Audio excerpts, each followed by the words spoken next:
just asking yourself, who's got my customer? Who's got a lot of my customers? And let's buy those things.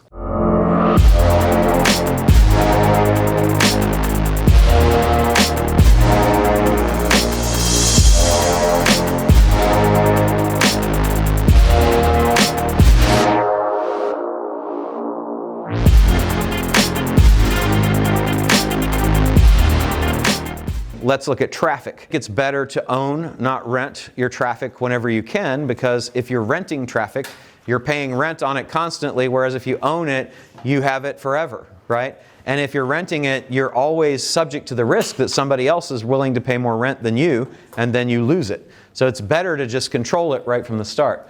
And this is going to include groups, social, SEO, other people's lists, other people's product listings, like on Amazon, could be Etsy products, could be whole accounts, like an Alibaba account, intellectual property, and shows.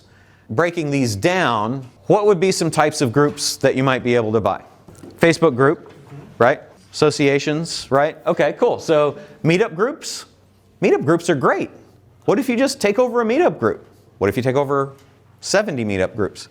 We have one of our War Room members, Dan Harford, who buys up real estate meetup groups. And he has raised money to buy, I think he's at about 700 million in real estate that he controls now. And it's all funded through people that invest through the meetup groups. Just buy meetup groups. Masterminds. What about masterminds? They're for sale. You can buy War Room. It's expensive, but you can buy it, right? But there's lots of little mastermind groups that have the kinds of people that you want. If they've got the eyeballs that you want, think about buying those. Networking groups, same thing. What about groups of people who are networking that are the people you're trying to reach? Slack groups. There are lots of paid Slack groups now where people actually pay every month to be a member. I'm a member of a few of them, right? And they've got thousands of members. What if you just go buy that and now you've got access to those thousands of people? Slack is an app that allows you to chat, basically. So it's just a program like Messenger. So you may think of more, but just any group. Who's got a group that they've put together? That's an aggregation of people around a common interest, okay? Buy those if they are the interest that you're trying to reach. Social siphon, so social things. This would be Facebook pages, Instagram accounts, YouTube channels, Pinterest accounts. You can buy other people's accounts on social that have already assembled large collections of people through pages or boards. Pinterest is tons of traffic. Don't forget those kinds of things.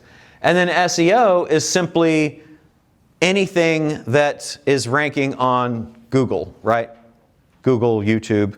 Also, YouTube's the second largest search engine.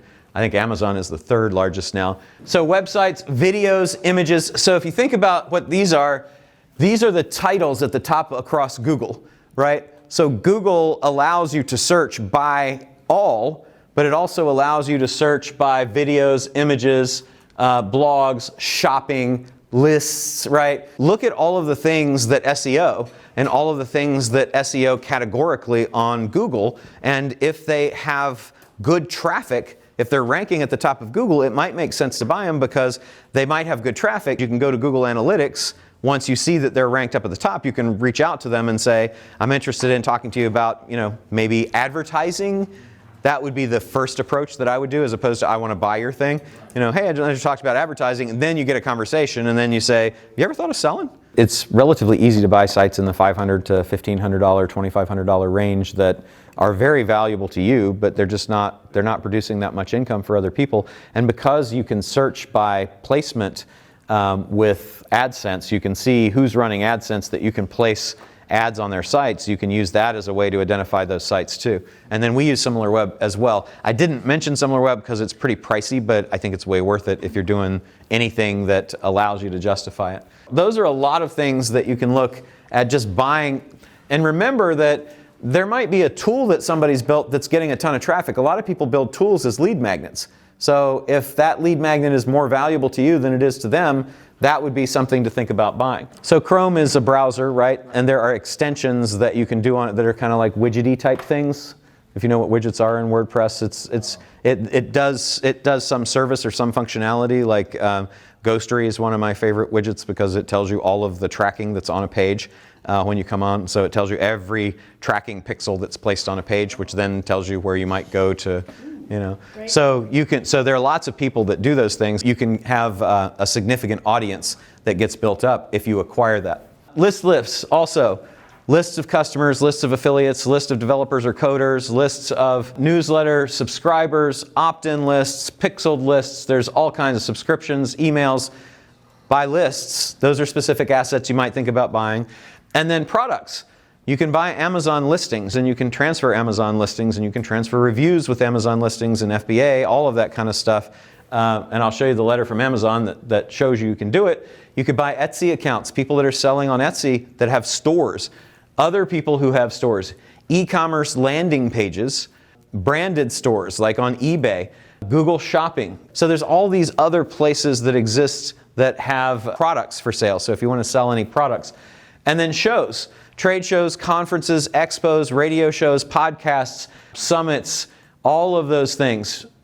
Lots and lots and lots of those that already have tons of listeners or viewers. And so just asking yourself, who's got my customer? Who's got a lot of my customers? And let's buy those things.